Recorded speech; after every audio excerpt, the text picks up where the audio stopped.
If your entryway floors are showing bare wood from wear and tear, fixing it doesn't have to be a huge hassle.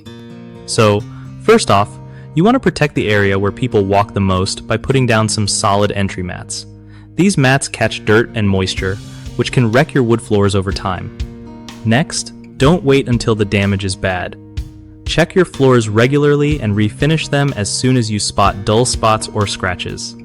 Refinishing means sanding down the top layer and adding a fresh coat of finish to bring back that smooth look and protect the wood underneath. Also, try to keep the area clean by sweeping or vacuuming often, but use a soft brush or vacuum attachment to avoid scratching. If you've got pets, trim their nails regularly since those can leave marks too. Avoid wet mopping or harsh chemicals on the wood. A damp mop with a gentle cleaner made for hardwood is way better. Remember, moving furniture around? Use felt pads under the legs so you don't scrape up your floors. Lastly, consider a runner rug for really busy spots. It's like extra armor for your floors. One of the biggest mistakes people make with entryway floor care is ignoring the need for regular maintenance, which leads to deep scratches and bare wood spots. Fix this by setting a cleaning and inspection schedule.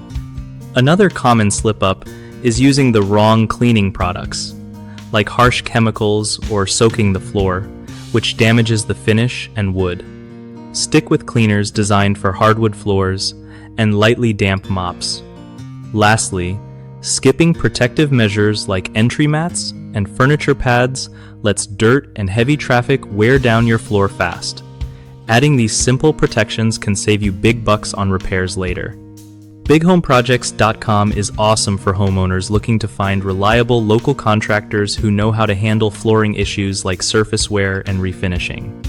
It also helps contractors connect with people who need their skills, making it easier to get work and grow their business.